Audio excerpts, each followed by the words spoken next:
Assalamualaikum warahmatullahi wabarakatuh. Saya Eri Susanti dari Prodi MPI 1A. Di video kali ini akan membahas tentang aliran kritisisme Immanuel Kant. Pemikiran filsafat.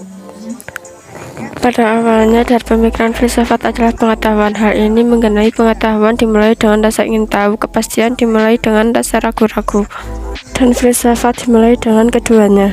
Ilmu merupakan bagian dari pengetahuan yang dipelajari untuk bisa mengetahui segala sesuatu di dalam kehidupan. Apa itu filsafat? Filsafat ialah disiplin yang mempelajari objek-objek kemanusiaan secara menyeluruh, komprehensif, merangkum, spekulatif, rasional, dan mendalam sampai ke akar-akarnya, strategis, sehingga diperoleh inti hakiki dari objek yang dipelajari.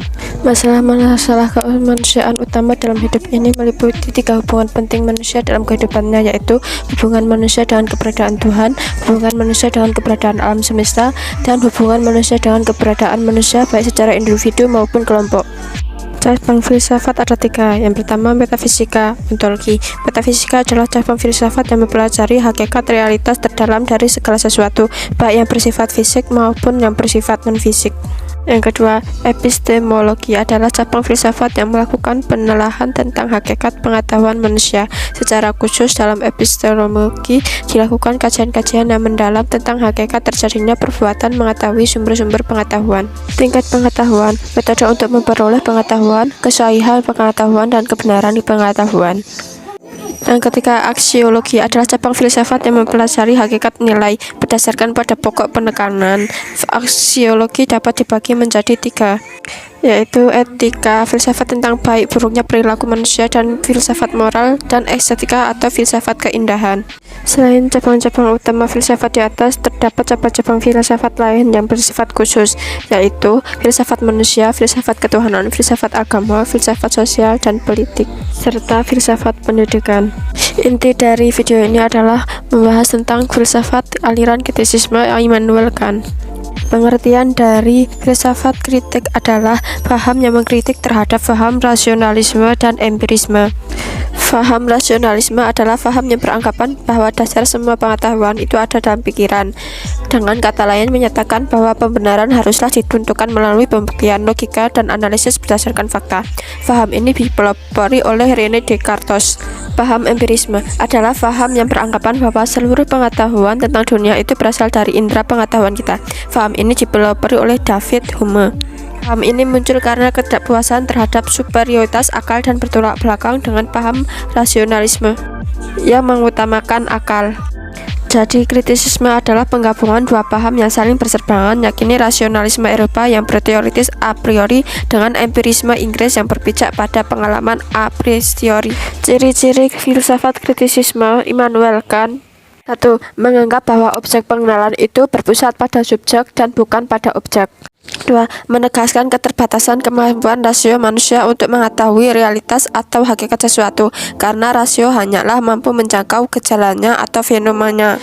Menjelaskan bahwa pengenalan manusia atas sesuatu itu diperoleh dari perpaduan antara peranan unsur anakimenes priori yang berasal dari rasio serta berupa ruang dan waktu, dan peranan unsur a posteriori yang berasal dari pengalaman yang berupa materi.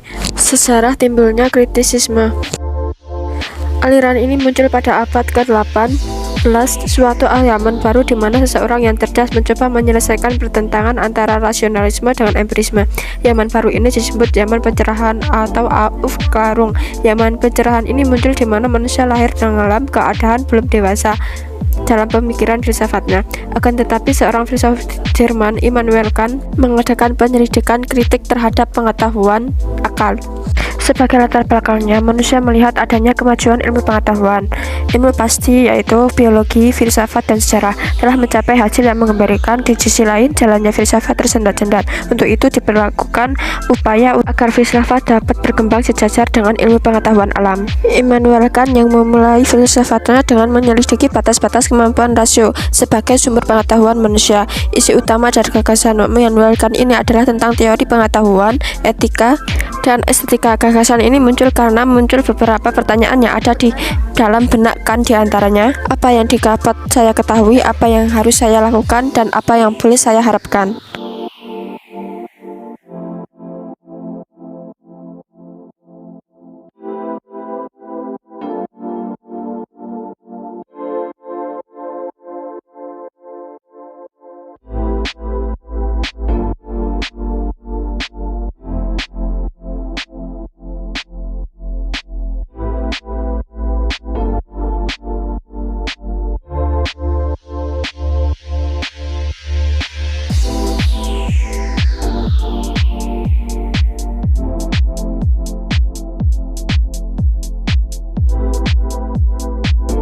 Itu saja yang dapat saya sampaikan. Kurang lebihnya mohon maaf. Wassalamualaikum warahmatullahi wabarakatuh.